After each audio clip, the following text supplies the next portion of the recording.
Welcome to adding and subtracting rational expressions. This, of course, will be similar to our multiplying and dividing, except that we obviously need to go back to grade 9 fraction rules and make sure that we have a common denominator. So the first one that we're going to work on is the remember question that goes back to grade 9. And steps for how to do this. There's 7 steps to the right that I'll read to you while we're working on this. So 3/4 minus 1/10. What's the lowest common denominator? We're better off to work with that. Smallest number that divides evenly into 4 and 20. Sorry, 4 and 10, which is 20. So 20. So going back to grade 9 and 10, by what will we need to multiply 3/4 in order to write it out of 20? And we don't want to say 5 because equivalent fractions mean they're the same, right? This is the 5/5. This step's crucial. When I teach grade 9 and grade 10, I have them do it, and today's lesson you'll see why that is. This one, of course, will be 2/2. And 5 times 3 is 15. 1 times 2 is 2. So then we subtract numerators and keep the denominator the same. So the first one we'll do is some monomials. So we need to make sure that, of course, the denominators are the same. So if we kind of just look at the 6 and the 3 separate, right? What are we going to need to do in order for those numbers to be the same? Well, we're definitely going to need a 2/2, right? Because that's how we're going to get that 6.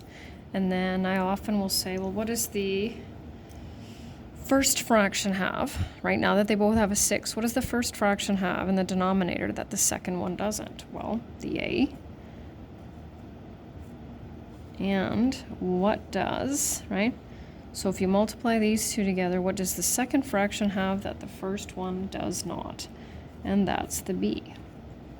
So it becomes a little bit more complicated. Now, we're going to follow the same steps before, right? We'll create those equivalent fractions.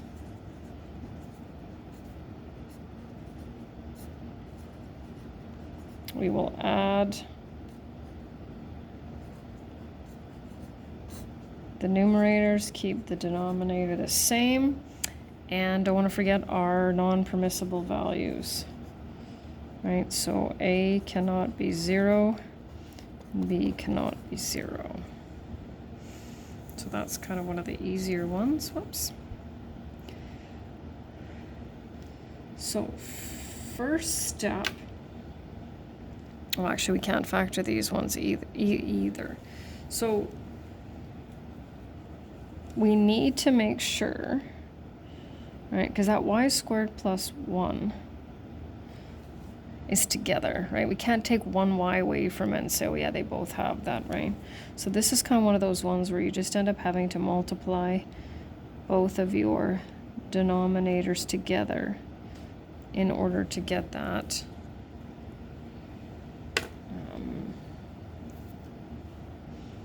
common denominator, 2y over, and we don't want to, normally we multiply these together, but we don't want to do that, and that's because at the end we might be able to simplify a little bit.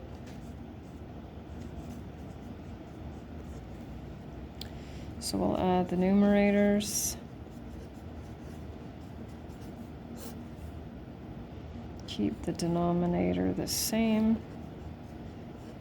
So that's our final answer.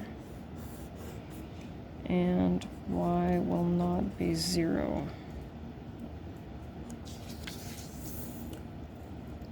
All right, now we get into the fun ones.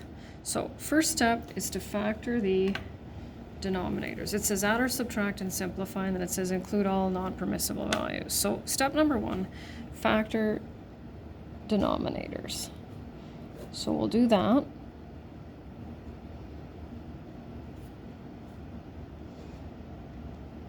Okay. Next step says state non-permissible values. Okay, might as well, because we haven't done anything yet. And our final answers are going to look in some cases a little bit different. So we might as well do it. I'm going to put them up here, right? Non-permissible values. What do we have here? A cannot be 3 or -3. Okay. Second step, determine the lowest common denominator. So we can see that both fractions have an a minus 3, but the one on the left has an a plus 3. So we need to write a plus 3 over a plus 3. Right? Then we will create equivalent fractions.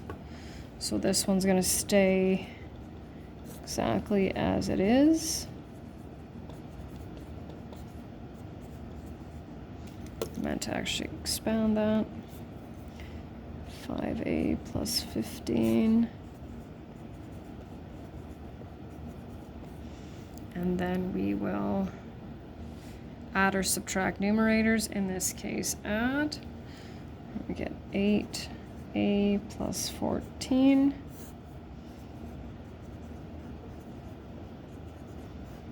Now we're going to factor the numerator if possible, right? If it's possible to simplify, take out that 2.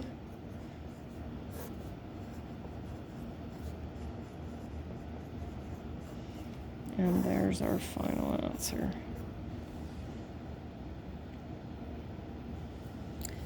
And then the last one, and this is where it's going to get a little bit interesting, right? Follow those same steps. Use a couple of different colors, I think, here. Start with purple.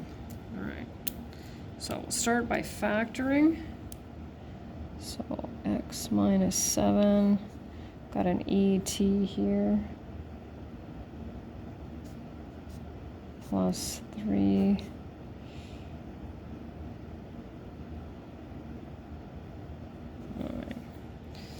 Non-permissible values, let's stick those up there. NPVs, x can't be, I like to just go from left to right. Can't be -2, can't be 1, and can't be -1. Oh, they're tucked over there. They're there. Let's see if I can get it to that. Okay, so both fractions have an x plus 2 in common, but I can see the left one has an x minus 1 and the one on the right has an x plus 1. Well, that's no good. So this time now we're going to have to multiply both, right? So this will be an x plus 1 over x plus 1. And move it over a little bit, almost squeeze it in here. X minus 1 over x minus 1. So now, in order to create our equivalent fractions, we need to go back to grade 10, right? Foundations in Pre-Calculus 10 when we multiplied two binomials. So this is kind of like your FOIL or box. So I'm doing that did my insides and outsides together. So that -6x comes from x times -7, which is -7x, 1 times x, which is 1x, and -7x plus 1x is -6x, all over these three binomials. Order doesn't matter, right? Plus 3x minus 3. And it doesn't even matter if the first one and the second one are in the same order. Tucked there we go. Finally got it all in there. Okay, so now we will add our numerators.